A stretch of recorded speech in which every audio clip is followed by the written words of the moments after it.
Welcome to Srirekha life style. இன்றைக்கி நம்ம கிராமத்து மட்டன் குழம்பு செய்வது எப்படின்னு பார்க்கலாம். ஃபஸ்ட்டு வந்து மட்டனை குக்கரில் வச்சு விசில் விட்டுருங்க. வடை சட்டியில் எண்ணெய் ஊற்றி கருவேப்பிலை போட்டு கொத்தமல்லி, மிளகாய், அப்புறம் கொஞ்சம் சோம்பு போட்டு நல்லா வணக்கிக்கோங்க. அது நல்லா ப்ரௌன் கலரில் ஆகணும். ஒரு 5 to 10 minutes நல்லா அதை வணக்கிக்கோங்க. இதெல்லாம் நீங்கள் ஒரு மிக்ஸி ஜாரில் ட்ரான்ஸ்ஃபர் பண்ணிக்கோங்க.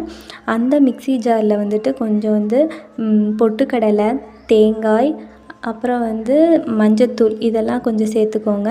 இதை ஒரு சைட் பை சைட் வச்சுக்கோங்க. இப்போ நம்ம சாந்துக்கு தேவையானதெல்லாம் ப்ரிப்பேர் பண்ணலாம். எண்ணெய், வெங்காயம், பூண்டு, இஞ்சி போட்டு நல்லா அதை வணங்க விடணும்.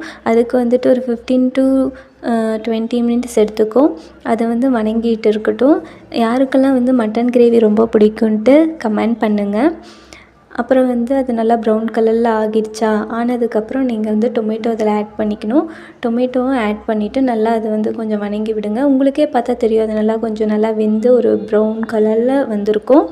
வந்ததுக்கப்புறம் நம்ம மட்டன் மசாலா போட்டு நல்லா அது வணங்கி விட்டுக்கணும். நம்ம அது நல்லா வணங்கினதுக்கப்புறம் அது கொஞ்சம் நேரம் ஆற விடணும். ஆறினதுக்கப்புறம் தான் மிக்சியில் போட்டு அரைக்கணும். அப்புறம் நம்ம மசாலா அரைச்சி வச்சுருப்போம். அப்புறம் இப்போ நம்ம செஞ்ச சாந்துக்கு செஞ்சதையும் போட்டு ரெண்டும் சேர்த்து நம்ம அரைச்சிட்டு இப்போ குழம்பு வைக்க ஆரம்பிச்சிடலாம். எண்ணெய் ஊற்றி கடுகு போட்டு கருவேப்பிலை போட்டு அப்புறம் நம்ம வேவிச்சு வச்சுருந்த அந்த கறியை ஊற்றிடணும். ஊற்றுனதுக்கப்புறம் நெக்ஸ்ட் நம்ம ரெடி பண்ண சாந்து ஊற்றிடலாம். ஊற்றிட்டு கொஞ்சம் நேரம் வணங்க விட்டுடலாம். கஷ்டப்பட்டு வீடியோ எடுத்து போடுறேன். நீங்கள் லைக் அண்டு கமெண்ட் பண்ணிங்கன்னா எனக்கும் என்கரேஜாக இருக்கும் இன்னும் வீடியோஸ் பண்ணணுன்ட்டு. கொஞ்சம் நேரம் அப்படியே விட்டுருங்க. குழம்பு நல்லா கொதித்து நல்லா கொதிக்கணும். கொதிக்கிற வரையும் அதை அப்படியே விட்டுருங்க. இப்போ கொதி வந்துருச்சு. இப்போ நம்ம இறக்கி வச்சிடலாம். இப்போ சாப்பிடலாம் வாங்க.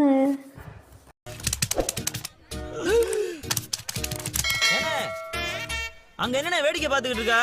சீக்கிரம் ஜோத்த போடுனே. பாஜி தாங்க மாட்டோம்ல. ஏப்பா சமையல்காரர குழம்புல மேலாக்க மதக்கிற கொழுப்பு அள்ளிட்டு வந்துடாம நல்லா கரண்டியை கீழே விட்டு கறியா அள்ளிட்டு வா. கமெண்ட் பண்ணுங்கள் நெக்ஸ்ட் எந்த ரெசிபி செஞ்சு வீடியோவில் போடலான்ட்டு. பாய்.